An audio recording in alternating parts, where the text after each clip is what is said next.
Guys, welcome back to my YouTube channel. स्वागत है आपका हमारा न्यू ब्लॉग में। मैं हूं आपके साथ कुलदीप और मैं खड़ा हूं एक ऐसी जगह जहां पहाड़ों की गोद में छुपा है एक सुंदर सा शहर और जहां झील सिर्फ पानी ही नहीं अपने अंदर समेटे हुए हजारों कहानियां। और आज हम चल रहे हैं उत्तराखंड के दिल नैनीताल की एक ऐसी जर्नी पर जो आप कभी नहीं भूल पाएंगे। तो बने रहिए मेरे ब्लॉग में। हम बात कर लेते हैं कि कैसे आप नैनीताल आ सकते हैं। अगर आप अदर सिटी से आते हैं जैसे लखनऊ हो गया, तो मैं आपको बता दूं लखनऊ से नाइट में एक ट्रेन चलती है 11:25 पे, काठगोदाम एक्सप्रेस। वो आपको यहाँ सुबह काठगोदाम 8:30 बजे या 8 बजे समथिंग उतार देगी। वहां से आप कैब कर सकते हैं, स्कूटी किराए पे ले सकते हैं। और स्कूटी का मैं आपको प्राइस बता दूं, एवरेज प्राइस लगभग ₹500 से लेके 700 पर डे रहता है। और जैसे आपको नॉर्मल स्कूटी में आपको मिल जाएगी, एक्टिवा होगी, जुपिटर होगी, कुछ जगह पे ये प्राइसेस मतलब फिक्स्ड रहते हैं ₹600 पर डे के हिसाब से। अगर आप ऑनलाइन बुकिंग करते हैं तो 700 से 800 रुपए लग सकता है। एक्स्ट्रा चार्जेस में आपको सिक्योरिटी के पर्पज से आपको ₹1000 से ₹2000 आपको जमा करने होते हैं, जो आपको रिफंडेबल होते हैं। और जब आप वापस उनकी स्कूटी कर देंगे तो आपको वो रुपए वापस मिल जाते हैं। और फ्यूल आपको अपना डलवाना होगा। जो फ्यूल ऑलरेडी रहता है वो लिमिटेड रहता है, तो फ्यूल आपको अपना डलवाना होगा। हेलमेट आपको ये फ्री दे देते हैं। अगर 2 लोग हैं, 2 लोग 2 हेलमेट दे देंगे। ₹50 एक्स्ट्रा भी ले लेते हैं। और अगर मैं कैब की बात करूं काठगोदाम से नैनीताल के लिए, तो वन वे प्राइस की बात करते हैं। 2 हैचबैक में जैसे अल्टो या वैगनार लेते हैं तो ₹1000 से ₹1300 में आप बुक कर सकते हैं। और सेडान में जैसे डिजायर हो गया, इटियोस, तो ₹1300 से लेकर ₹1800 में बुकिंग हो जाएगी। और एसयूवी हो गया, एर्टिगा, इनोवा, तो आप ₹2000 से ₹3000 में आप बुक कर सकते हैं एर्टिगा, इनोवा। अगर आप राउंड ट्रिप करते हैं, मतलब आपको आना भी कैब से है, उसी कैब से जाना है, मतलब एक दिन की ट्रिप है, तो आपको प्राइस बढ़ जाएंगे लगभग 1800 से ₹3000। और ये डिपेंड करता है आप कौन सी कार प्रेफर करते हैं। ऑफ सीजन में सस्ता रहता है रेट इनका। अगर आप पीक टाइम में आते हैं, जैसे मई जून में लोगों की छुट्टी रहती है, तो ये जगह भरी रहती है, तो इस टाइम आपको प्राइसेस ज्यादा देखने को मिलेंगे। तो आप पे डिपेंड करता है आप किस चीज को प्रेफर करते हैं। मैं तो फिलहाल बाइक से आया हूँ कि बाइक से आने का एक अलग ही मजा है, तो आप भी बाइक या स्कूटी से प्रेफर कर सकते हैं।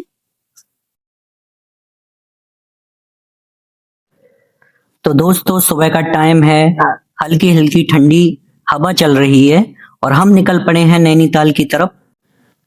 नैनीताल जो कि बसा है पहाड़ों के बीच और जो जाना जाता है उत्तराखंड के दिल, उत्तराखंड की शान और उत्तराखंड की जान के नाम से। और दोस्तों, जैसे जैसे हम ऊपर बढ़ते हैं वैसे वैसे ही हवा में ठंडक और एक नमी महसूस हो रही है। और बताना चाहूंगा, जैसे जैसे हम ऊपर बढ़ रहे हैं नजरों में खूबसूरती बढ़ती जा रही है, जैसा कि आप देख रहे होंगे। तो दोस्तों, एक इच्छा, एक सवाल मेरे मन में उठ रहा है, एक बात मेरे पेट में उथल पुथल कर रही है। क्या नैनीताल वैसा ही होगा जैसा कि हमने इंस्टा रील्स में, यूट्यूब शॉर्ट्स में देखा है, या फिर उससे उसके बारे में लोगों से सुना है, या उससे भी ज्यादा खूबसूरत होगा? एक एक इच्छा मेरे मन में जग रही है, ऐसा ही आप भी सोच रहे होंगे। तो दोस्तों, इस सवाल का जवाब जानने के लिए कि कैसा है नैनीताल, कि कितना खूबसूरत है नैनीताल, बने रहिए मेरे ब्लॉग में। हम इस ब्लॉग में सारा डिस्कस करेंगे, सब कुछ दिखाऊंगा मैं आपको। कहाँ अपनी आप कार पार्क कर सकते हैं, कहाँ से आप टिर्री बुक कर सकते हैं, टिर्री मतलब ई रिक्शा बुक कर सकते हैं घूमने के लिए अगर आप फैमिली के साथ आते हैं। सारा कुछ हम लोग डिस्कस करेंगे, तो बने रहे मेरे ब्लॉग में।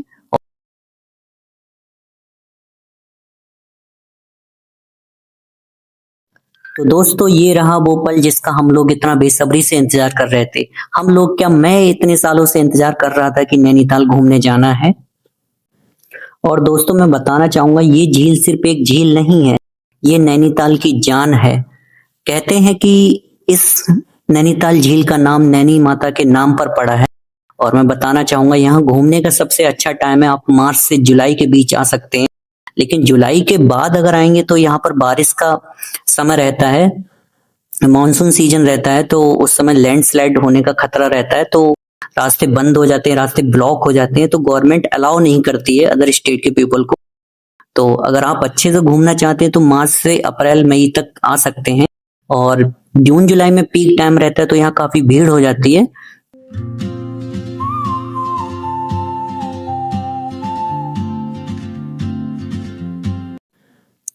Army rest and recoup centre Nainital. तो इसके ही सामने जस्ट मतलब बोटिंग के लिए आप काउंटर लगा है, तो आप यहाँ से बोटिंग कर सकते हैं। तो पहले हम लोग मतलब यहाँ थोड़ा घूमे और थोड़ा किनारे से देखा कि कैसा व्यू लगता है। और यहाँ पर आप लोगों को जो बोटिंग कराने वाले हैं वो आपसे पूछने लग जाएंगे कि भैया बोटिंग करोगे। अगर आप बाइक से आते हैं तो वो लोग आपकी बाइक खड़ी करवाने का मतलब भी जिम्मा लेते हैं और आपकी बाइक खड़ी करवाएंगे और उसके बाद आप बोटिंग कर सकते हैं। आप ये चार्ज दे सकते हैं, अगर पूरा चक्कर लगाते हैं तो 420 रुपए और आधा चक्कर लगाते हैं 320 रुपए। पूरे चक्कर का मतलब है कि मतलब एक छोर से दूसरे छोर तक ये लोग ले जाते हैं, वापस लेके आएंगे आप। और ये 420 रुपीज, आप 2 से 3 लोग हैं तो उनका पूरा चार्ज लगता है ऐसा। और हम निकल आए हैं अब बोटिंग करने। जैसा कि आप देख पा रहे होंगे, हल्का सा फॉग पानी के ऊपर तैर रहा है, जैसे लेक अपनी कोई पुरानी कहानी छुपा कर बैठी हो। मैं बोट में बैठा हूं और जैसे ही बोट धीरे धीरे आगे बढ़ रही है, पानी की हल्की सी आवाज छप छप एक अलग ही सुकून देती है। आखिर तो नहीं भैया, ये सिर्फ एक लेक नहीं, ये नैनीताल की जान है। और सच कहूं, जितना आप इस लेक के बीच जाते हो उतना ही दुनिया का शोर पीछे छूटता जाता है। लेक के साइड पर पहाड़ियों पर छोटे छोटे घर इसकी सुंदरता में चार चांद लगा देते हैं। हवा ठंडी है और हल्की सी धूप पानी पर चमक रही है, बिल्कुल जैसे शीशे पर रोशनी गिर रही हो। कुछ दूर पर और बोट्स भी हैं, लोग फोटोज ले रहे हैं। और अब समझ आ रहा है, नैनीताल सिर्फ एक जगह नहीं, एक एहसास है। अगर आप कभी यहाँ घूमने आए तो सिर्फ बोटिंग मत करिएगा, इस लेक को महसूस करिएगा, क्योंकि कुछ जगह सिर्फ देखी नहीं जाती, उन्हें जिया जाता है। तो दोस्तों, बोटिंग करने के बाद हम निकल चुके हैं नैना देवी टेम्पल की तरफ, जहां हम दर्शन करेंगे नैना देवी माता के। और नैना देवी माता, मैं आपको बताना चाहूंगा कि कहते हैं कि इस स्थान का इतिहास सिर्फ एक मंदिर तक सीमित नहीं है, बल्कि एक गहरी आस्था और पुरानी कथा से जुड़ा है। ये वही जगह है जहां मां सती का नैन या आंख गिरने की कथा मिलती है, जब भगवान शिव उनका शरीर लेकर तांडव कर रहे थे। इसी वजह से इसका नाम पड़ा नैना देवी। और जैसे ही आप नैना देवी टेम्पल की तरफ बढ़ेंगे तो आप कार पार्किंग जैसे दिखेगी, जैसा आप देख पा रहे होंगे। यहाँ आप अपनी कार पार्क कर सकते हैं और कार पार्क करने के बाद अगर आप घूमना चाहते हैं तो आपको मतलब जो ई रिक्शा होते हैं वो आपको बुकिंग में मिल जाएंगे, मतलब आपको साथ में ड्राइवरी भी मिलेगा, तो आप उसको लेके सारा घूम सकते हैं। और जहां से हम लोग अभी गुजर रहे हैं, ये नैना देवी टेम्पल जाने का शॉर्टकट रास्ता है। बाकी आप रोड से भी आ सकते हैं, कार पार्किंग करके रोड साइड से भी आ सकते हैं, लेकिन मैं मार्केट के अंदर से गया था तो काफी लाइट वगैरह और कपड़े वगैरह बिक रहे थे, तो काफी अच्छा लग रहा था। मतलब भीड़ भाड़ कुछ ज्यादा नहीं थी, लेकिन आप मंदिर की साइड ज्यादा बढ़ेंगे तो भीड़ भाड़ आपको दिखेगी, जैसा आप देख पा रहे होंगे। और मैं दोस्तों एक क्षमा चाहता हूँ कि मंदिर के अंदर वीडियोग्राफी और फोटोग्राफी अलाउड नहीं थी, तो मैं मंदिर के अंदर का आपको नहीं दिखा पाऊंगा, लेकिन मैं थोड़ा थोड़ा आपको बता देता हूँ। जब मैं मंदिर के अंदर एंट्री किया हूँ तो सबसे आगे मतलब जो टेम्पल पड़ेगा वो हनुमान जी का टेम्पल पड़ता है, और आपको गेट पे ही मतलब मना कर दिया जाएगा कि कैमरा आप अंदर नहीं ले जा सकते। तो आप देख रहे होंगे ये श्री माँ नैना देवी टेम्पल है। अंदर जैसे ही आप एंट्री करेंगे तो हनुमान जी का मतलब जो मंदिर है वो दिखेगा। और उसके बाद तो मतलब वीडियोग्राफी और फोटोग्राफी अलाउड नहीं थी, तो गार्ड ने मना कर दिया था, उसके अंदर मैं आपको नहीं दिखा पाऊंगा। लेकिन ये मंदिर 51 शक्ति पीठों में से एक माना जाता है, ऐसा लोग कहते हैं। और यहाँ आने वाले भक्तों को माँ की अनोखी शक्ति का एहसास होता है। मंदिर के अंदर माँ 3 रूप विराजमान हैं, माँ काली, माँ नैना देवी और लॉर्ड गणेशा भी इसमें शामिल हैं। तो दोस्तों, अगर आप कभी नैनीताल आए तो माँ नैना देवी के दर्शन जरूर करें, क्योंकि यहाँ सिर्फ मंदिर नहीं बल्कि एक जीती जागती आस्था बसती है। तो दोस्तों, इसके बाद आप घूम सकते हैं मॉल रोड, और यहाँ का खाना, यहाँ के लोग और यहाँ का जो चीजें हैं, मैगी, वो आपका दिल जीत लेगी मतलब। और इसके बाद आप विजिट कर सकते हैं स्नो व्यू या रोप वे, और वहां से आपको पूरा नैनीताल एक सपने जैसा लगेगा अगर आप वहां से विजिट करते हैं।